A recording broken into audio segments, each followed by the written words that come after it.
성탄 주일이 되겠습니다. 그래서 다음 주일을 성탄 주일로 지키고요. 또 그 다음에 수요일날은 성탄 이브로 지키고 목요일은 성탄 절로 지키고 이렇게 되겠습니다. 그래서 우리가 성탄 주일이 다음 주일이기 때문에 성탄 주일을 기념하는 그런 또 일주일을 준비하시기 바랍니다. 자, 우리 성탄절이지만 우리가 잘 이해가 안 되는 부분이 바로 오늘 읽어드린 부분인데요. 유대인들은 예루살렘에서 예수님이 태어나실 것을 기대했습니다. 근데 예수님 어디서 태어났습니까? 그럼 지금도 그런 퀴즈를 하면, 주일학교에 퀴즈를 하면 예루살렘에서 태어났습니다. 그렇게 말하는 사람들이 있고, 또 교사들조차도 예수님 어디서 태어났지? 그러면 예루살렘? 그 베들레헴은 예루살렘 안에 있는 건가? 뭐 이렇게 생각이 들기도 하죠. 근데 성경의 그 미가서 5장 2절을 근거해서 보면은 예수님 어디서 태어날 것인가가 나와 있어요. 그래서 동방박사들이 예루살렘에 이르렀습니다. 왜냐하니까 예수님이 예루살렘에서 태어날 것으로 생각했기 때문이죠. 그래서 예루살렘에 이르러서 예수님이 여기서 태어나는 줄 아는데 하고 동방에서 온 박사들은 성경을 잘 모르고 그냥 별을 따라서 동방에서부터 큰 별을 따라서 와가지고 그래서 계속해서 그렇게 얘기하는 거예요. 동방으로부터 박사들이 예루살렘에 이르러 말하되 이렇게 말합니다. 동방의 박사들이라면 여러분들, 저 같은 사람들이죠. 우리들은 수천 년 동안 이 사람들이 하나님을 섬기면서 성전 중심의 신앙, 그래서 성전에서 자기네 죄를 속죄하고 그래서 그 성전 중심의 신앙으로 지금은 그 성전이 헤롯 성전이 예루살렘에 딱 지어져 있기 때문에 당연히 메시아는 예루살렘에서. 그러니까 지금도 유대인들 중에서 예루살렘의 메시아가 임할 것이다라고 믿고 있습니다. 지금도. 이제 주이시 중에 두 종류예요. 예수를 믿는 주이시들은 예수님이 오셨다고 우리랑 똑같이 믿는 크리스찬들이고, 그걸 보면 알 수 있어요. 이 사람이 예수가 왔다고 믿느냐 그러면 크리스찬이고, 예수가 아직 안 왔다, 예수님은 메시아인데 그분은 오실 건데 예루살렘에서 올 것이다, 예루살렘에서 기다리고 있는 사람들이 유대인이고. 그런데 진짜 그 예루살렘에서 올 줄 알고 동방박사들이 예루살렘에 이르러 말하되 유대인의 왕으로 나시니가 어디 계시냐? 우리가 동방에서 그의 별을 보고 그의 경배하러 왔노라. 이렇게 된 거죠. 그러니까 이제 온 예루살렘 도시가 이제 소동하게 된 거죠.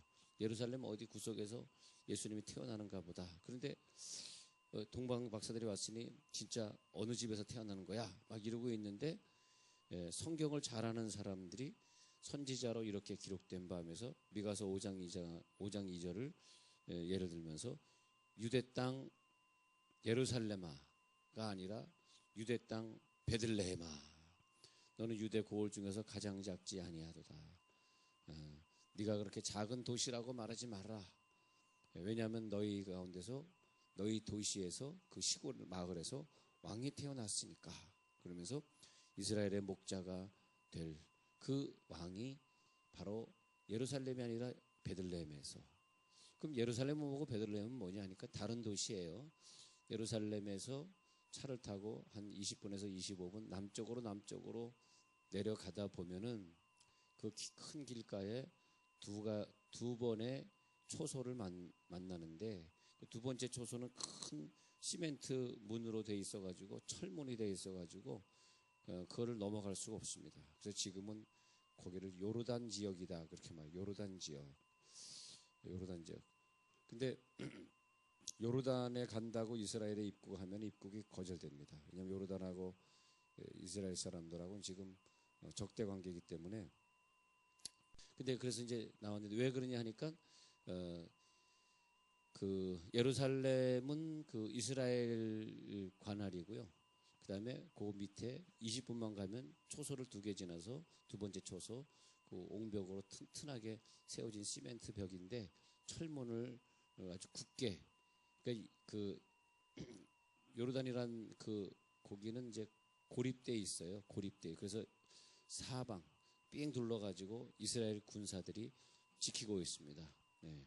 그리고 거기 이제 우리처럼 성지순례하거나 그런 사람들만 들어가게 되는데 수많은 사람들이 거기 들어가요. 거기 들어가면 인터컨티넨탈 호텔이라든지 예루살렘에 가면 뭐 아주 썩 좋은 호텔들은 아니지만 이렇게 169 호텔들이 있습니다. 그럼 성지순례 가는 사람들이 거기에 묵으면서 베들레헴을 구경을 하게 됩니다. 그래서 베들레헴에 보면은 거기 성지가 돼가지고 큰 교회가 베들레헴 교회가 있어가지고 그 안에 이렇게 겸손의 문이라고 작은 문을 이렇게 엎드려서 돌문을 통과하면 거기 나중에 예수님이 태어나신 곳 해가지고 거기 천주교인들은 거기 무슨 그 예수님 태어나신 곳 해가지고 구멍을 하나 파놓은 게 있는데 거기다 묵주를 천주교인들은 집어넣었다 뺐다 그러면서 자기네 뭐 소원을 아뢰기도 하고 우리 기독교인들은 그런 거 안 하는데 거기서 우리는 참 많이 울어요. 여기서 예수님이 이렇게 구육간에서 태어나셨구나 하고 거기서 많이 울다가 옵니다. 거기 가면 예수님과 마리아 액자도 걸려 있고 뭐 그런 뭐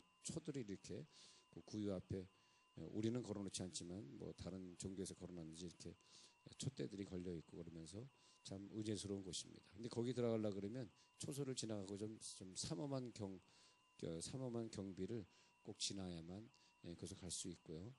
전혀 다른 분위기입니다. 근데 베들레헴은 안 갈 수가 없는데 베들레헴 가요. 근데 이렇게 보면서 왜 예루살렘에서 아니라 이 베들레헴이 하니까 이 유대인의 땅이 아니라 그때는 유대인의 땅이었어. 예수님 태어날 때 유대인의 땅이었는데 세월이 지나면서 우리 시대에 와서 은혜를 받는 건 뭐냐면 예수님은 이 이방 땅, 지금 베들레헴이 이방 땅이 되어버렸어요. 이스라엘 땅이 아닙니다. 지금은요. 그러니까 이스라엘의 예수로 오신 것이 아니라 이방인의 구주로 오셨구나. 저는 그런 은혜를 받았어요. 이것이 이렇게 예루살렘에 오는 건 쉬웠는데 20분 차를 타고 내려가서 베들레헴으로 가는 길은 참 어렵구나. 근데 베들레헴은 어디냐 했더니 이거는 이스라엘 땅이 아니네. 주로 거기에는 어떤 사람들이 거주하냐 하면 블레셋이라 그래가지고 팔레스틴 인구가 한 70% 거주합니다. 거기서는. 그래서 팔레스틴 땅이 돼버린 거예요. 그래서 이건 이방 사람들의 땅이 됐구나. 참 오묘하다. 왜 예수님은 예루살렘에서 태어나시니라 이래야 되는데 베들레헴에서 태어나시니라. 그리고 많은 이방인들이 예수의 탄생을 구경할 수 있게. 그래서 팔레스틴 사람들이 쉽게 예수의 탄생을 만날 수 있게 하셨구나.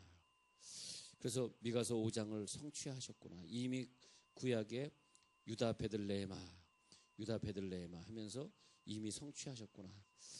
미가서 5장에 이미 이런 예언을 해주셨구나. 제가 한번 미가서 5장 한번 읽어볼게요. 그러면서 은혜가 되더라고요. 예수님이 벌써 이렇게 구약 성경 저 맨 뒤에 보면은 요나서 다음에 보면 미가서 2장 5절 한번 읽어드릴게요. 미가서 2장 5절 5장 2절 5장 2절 베들레헴 에브라다야 너는 유다 족속 중에 작을지라도 이스라엘을 다스릴 자가 내게서 내게로 나올 것이라. 베들레헴 에브라다야 너는 유다 족속 중에 이미 구약에 예언이 되어 있어요. 근데 구약에 예루살렘아 이래야 되는데 베들레헴아 이스라엘을 다스릴 자가 내게서 나올 것이라. 근데 구약에 살다 간 사람은 뭐 베들레헴이 예루살렘 근처에 있는 작은 마을이니까 큰 생각을 안 했던 것 같은데 지금은 정말 생각이 좀 달라요. 예수님이 바로 이 작은 도시에 태어나면서 지금은 이방 사람들의 땅이 된 이곳에서 태어났구나 하니까 내가 이방인이잖아요. 내가 이스라엘 사람이 아니잖아요. 그러니까 더 은혜가 되더라고요. 자, 신앙생활을 하면서 우리가 뭘 느껴야 되냐 하면은 예를 들어서 어떤 랍비가 탈무드가 굉장히 그 책이 많습니다. 탈무드 책을 다 집대성하면 트럭 한 대, 뭐 1톤 트럭 한 대가 된다고 합니다. 그런데 그 트럭의 내용만큼이나 그렇게 내용이 많은 탈무드를 평생 세 번이나 읽었습니다. 굉장히 많이 읽은 거죠. 그래서 내가 이 성경을 많이 읽었는데 했더니 하늘에서 음성이 들리기를 너는 탈무드를 네가 섭렵을 했는데 탈무드란 지식은 너를 얼마나 섭렵을 했을까. 좀 어려운 얘기지만 이번에 뭐냐면 우리가 성경을 많이 읽었지만 이 말씀은 얼마나 나를 지배했을까. 나는 성경을 읽고 성경을 지배했다고 생각하지만 이 말씀이 나를 얼마나 지배하고 이 말씀이 얼마나 나를 감싸고 이 말씀이 얼마나 나와 함께 했을까. 나는 말씀과 함께 했다고 평생 3번씩 말씀과 함께 했다고 생각했지만 이 말씀은 얼마나 나를 함께 했을까. 그런 내용의 예를 들은 것입니다. 이것이 뭐냐면 얼마나 하나님이 우리를 사랑하셨는지를 오늘 보고자 하는 건데 이것이 서론이었는데요. 어떤 면에서 그 하나님이 얼마나 우리를 사랑하시는가를 보고자 하면 오늘 읽어드린 그 마태복음 2장 그 전후해 가지고 하나님이 우리를 구원하시는데 엄청난 구원의 예정으로 오고 있음을 볼 수 있습니다. 먼저 마태복음 2장 1절에 헤롯 왕 때 예수께서 그래요. 마태복음 2장 1절에 헤롯 왕 때 예수께서라고 하는 그 우리를 구원하러 오신 분의 이름을 예수다. 1번 예수라고 적혀 있습니다. 예수. 그것은 뭐냐면 1장 21절에 가서 보면요. 1장 그 전에 1장 21절 아들을 낳으리니 이름을 예수라 하라. 이는 그가 자기 백성을 그들의 죄에서 구원할 자이심이라. 그러니까 이 예수란 단어를 잘 번역을 하면서 구원할 자.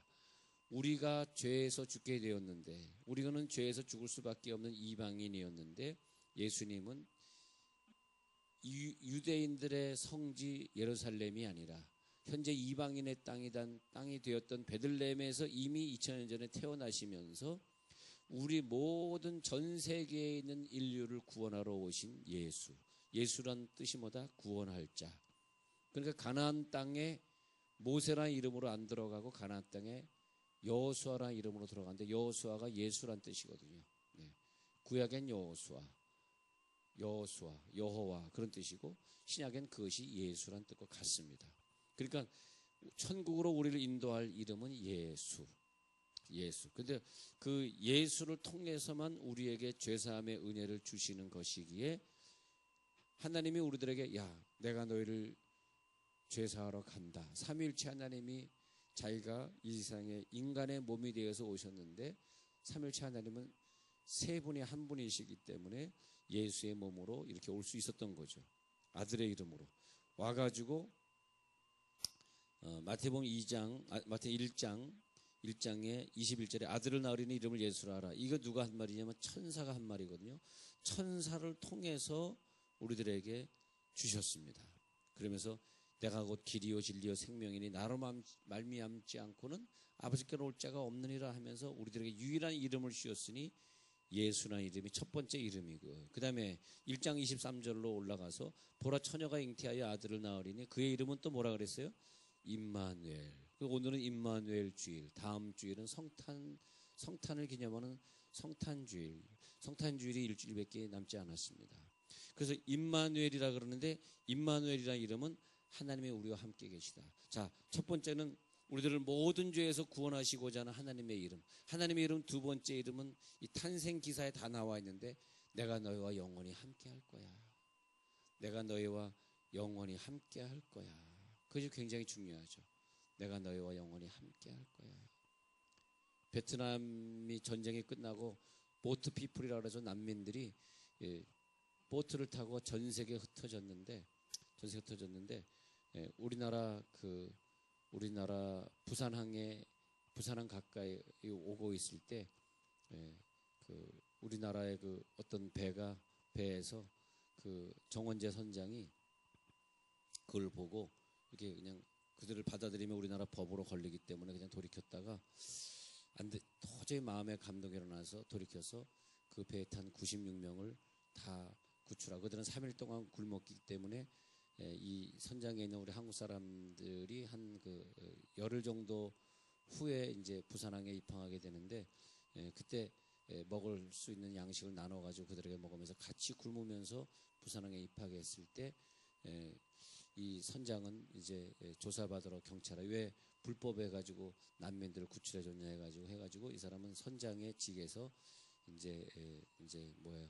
이제 퇴직을 당하게 되고 통영 앞바다에서 이제 굴잡이를 하는 인생을 보내게 되는데 그 보트피플 96명이 다 구원받아서 우리나라 돌아 살게 되면서 저들이 난민 신청해가지고 그 보트피플의 그 선장이었던 그 베트남 사람은 미국으로 갑니다. 근데 미국에서 이제 잘 살다가 베트남 사람들이 그 미국에 가면 모여 사는 동네가 있어요. 캘리포니아에서 거기서 모여 사는 리들 사이공이라 그래가지고 모여 사는 동네가 있고 근데 베트남 사람들이 열심히 해가지고 물론 강도도 많이 있어요. 사실은 베트남 강도들이 많이 있는데 그러나 하여튼 그 사람들이 잘 살았는데 17년이 지난 다음에 갑자기 생각이 난 거야.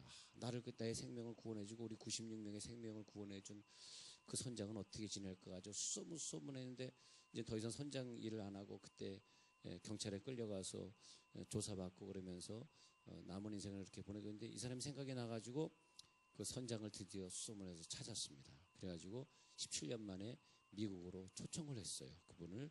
그래서 선장이 미국의 LA 공항에 딱 내리는데 이 베트남 선장, 베트남 그 보트피플의 그 리더자였던 그 사람들과 베트남 사람들이 다 나와가지고 울면서 그 한국 선장을 끼안으면서 당신이 우리들의 생명을 구원해 줬는데 96명의 생명을 구원해 줬는데 우리가 당신의 은혜를 잃어버렸다고 우리 그래서 미국에 당신 초청했다. 그리고 막 끼어안고 우는 장면이 KBS에서 오래간만에 방영을 했는데 그런데 그 선장이 한 얘기가 나 혼자 한국 돌아가서 잘 사는 것보다 당신들이 96명이 이렇게 그 바다에서 죽는 것을 내가 볼 수 없었기 때문에 나는 선장직을 관두게 되었지만 그러나 나는 당신과 함께 있었던 그 배 안에서 지냈던 열흘 동안을 내 인생의 가장 보람된 날로 생각한다. 이제 그런 얘기를 했어요. 거기서 그 유명한 말, 96명과 함께했던 열흘 동안이 내 인생의 가장 보람되었다. 이제 그런 얘기에서 제가 함께라는 얘기를 하다가 그런 얘기를 들었습니다. 그래서 우리가 그 사랑이라고 하는 건 뭐냐면 그 사람이 어려울 때 그 사람과 함께해주고 그 사람이 외로울 때 그 사람과 함께해주고 우리가 죄를 져서 우리가 지옥으로 달려갈 인생인데 예수님이 야 걱정하지 마라. 너를 창조하신 하나님이 너와 함께 있다. 그리고 얼마나 위로가 돼요. 그잖아요. 하나님 우리와 함께 있어. 그래서 두 번째 일이 뭐냐면 하나님 우리와 함께 있어. 임마누엘이야. 임마누엘이라는 단어를 들으면 우리와 함께 있어. 성육신이야. 육신으로 우리들에게 임하셨어. 우리들의 눈물을 씻어주시고 우리의 삶을 인도해 주시는 분이야. 그래서 항상 저는 그런 말을 잘 하는데니까요. 수술이나 이럴 때면 꼭 병원에 가가지고 집사님 걱정하지 마세요. 수술이 큰 수술이라서 이 암을 떼내는 수술이 8시간 잡고 있어요. 8시간 후에도 내가 그대로 지키고 있으니까 혹시 마취에 들어가면 꼭 주님 만나시고 그리고 깨어나면 제가 문 밖에서 기다리고 있을게요. 내가 항상 여기 함께 있습니다. 그 얼마나 위로가 될지 몰라요. 내가 너와 함께 하리라. 세 번째 이름을 보니까요. 4절, 2장 4절 한번 가서 볼게요. 세 번째 이름, 얼마나 그 하나님이 우리를 구원하시고자 하는지 4절에서 그리스도가 어디서 나겠느냐. 또 어떤 단어가 나냐면 그리스도란 단어가 또 나타나요. 이 짧은 구절에 하나님의 이름이 다 나옵니다. 그리스도. 히브리어는 이거로는 메시아라고 말하는데 그리스도란 뜻은 기름 부음을 받은 자. 즉 우리를 구원한다는 구원자. 그러니까 하나님의 이름은 여기서 또 그리스도. 우리를 구원할 자. 구원자. 또 네 번째는 2절에 다시 와가지고 2절에 와서 유대인의 왕으로 나시니가 어디 있냐. 그래서 유대인의 왕. 유대인의 왕으로 나시니가 어디 있냐. 근데 지금 그 박사들이 이방인들이잖아요. 박사들이 예루살렘에 이르러 말하되 유대인의 왕으로 나시니가 이렇게 그러니까 이방인들은 예수에 대해서 유대인의 왕이라고 고백하는 반면에 유대인들은 예수를 무엇으로 고백하냐 하면 다윗의 자손이라고 고백해요. 근데 같은 말인데 왜 다윗의 자손이라고 고백하고 이방인들은 유대인의 왕이라고 고백하냐 하면 우리들을 구원할 그분은 왕이셔야 됩니다. 왕이 우리가 누구냐 하면 그 왕에게 구원받은 사람인데 그 왕은 모든 것을 통치하고 다스리는 권한을 가지고 우리들의 질병도 우리들의 미래도 다스리시는 분이 왕이란 말이에요. 왕. 그래서 바디메오라든지 이렇게 병 고칠 때 예수님이 네 믿음이 크도다 할 때 그 사람들의 특징을 유심히 보면 다윗의 자손이여 나를 불쌍히 여기소서 하면 예수님이 고쳐줘요. 그러니까 예수를 다윗의 자손으로 고백한다는 것이 뭐냐면 그 다윗의 별 있잖아요. 삼각형 두 개 거꾸로 그려놓은 다윗의 별, 육각형으로 생긴 그 다윗의 별. 그러니까 이 사람들은 다윗을 굉장히 중요하게 생각해요. 왜냐하면 다윗은 왕권이기 때문에. 그래서 우리의 구원은 이 네 번째 이름 유대인의 왕이란 단어를 주시면서 왕이 우리를 직접 구원하셨다. 이 세상을 만드시고 난 이 세상에 우리들의 인류가 이렇게 남자 여자로 아름답게 태어나게 하시고 모든 이 풀포기 하나 동물 하나 너무나 섬세하게 우리가 먹는 과일들 채소들 얼마나 정교하고 얼마나 창조주가 아름답습니까? 그것을 보면서도 믿음이 안 생기는 사람은 지옥입니다. 로마서 1장에 있는 것처럼 그런 천지 만물을 보고서도 우리가 그 깨닫지 못하면 구원할 수 없다 그랬습니다. 그런데 이 천지 만물을 그렇게 아름답게 창조하시고 정확하게 운영하시는 그 왕이신 그 하나님, 할렐루야. 그분이 우리를 구원한 걸 믿으시기 바랍니다. 그게 믿어져야 돼요. 그래서 마태복음 2장 2절에서는 유대인의 왕, 하나님이 우리를 얼마나 사랑하셔서 구원하시려고 하는지 그 오신 예수님의 이름이 네 번째 이름은 유대인의 왕. 그 왕이 너희를 섬길 거야. 너희를 위해 죽을 거야. 그리고 영원히 너희를 보호할 거야. 끝까지 너희들의 구원을 잃지 않도록 도와줄 거야. 왕으로 오시니까. 왕이 약속했다는 거죠. 다섯 번째 또 있어요. 6절. 2장 6절에 또 있어요. 이것이 뭐냐니까 또 유대 땅 베들레헴에 너는 유대 고을 중에 가장 작지 아니하도다. 내게서 한 다스리는 자가 나와서 다스리는 자, 아픈 자에게는 치료의 하나님으로 다스려 주시고 낙심한 자에게는 용기를 주시고 마음의 질서가 깨진 분들에게는 질서를 주시고 용서가 필요한 자에게는 용서로 주시고. 그러면 여기까지만 정리해 보면요. 나 치료의 하나님이 필요해. 그러면 너에게는 다윗의 자손 예수여 나를 불쌍히 여기소서 하나님이 필요하구나. 나 왠지 죄가 용서가 안 돼. 내 죄가 용서 안 받을 것 같아. 그래? 그러면 너의 죄를 용서할 수 있는 기름 부은 메시아의 이름이 너에게 필요한 거야. 너에겐 구원을 갈망하는 그리스도 이름이 필요하구나. 응? 나는 왠지 이름 중에서 다른 이름이 필요해. 하나님이 필요해. 나 외롭거든. 그래. 그러면 너에겐 임마누엘이 필요하구나. 그 수많은 이름을 통해서 어떤 분야에 있는 사람이든지 다 구원하고자 하는 하나님의 사랑, 하나님의 열심, 할렐루야, 하나님의 다스림. 그 어떤 이름에도 우리가 다 적용이 돼요. 내 물질을 누가 다스려 줄까? 다스릴 자가 있지. 누가 다스려? 다스리는 목자가 태어나리라. 그래요. 다스리는 목자. 내 물질을 다스려주고 내 미래에 복을 줄 분이 누구라고요? 너의 인생을 다스릴 목자가 있어. 양을 잘 키우듯이 양을 잘 다스리듯이 너의 인생을 다스려 줄 거야. 한 다스리는 목자가 나리라. 그래요. 이스라엘 목자가 나온다고요? 6절에서 그렇게 되는 거죠. 그 열심인데 그 열심에서 우리가 이제 5개의 이름을 봤단 말입니다. 이 짧은 구절 안에 5개의 이름이 다 나온다는 거죠. 그런데 끝으로 서두에 말씀드렸던 하필 예루살렘이 아니고 왜 베들레헴이냐.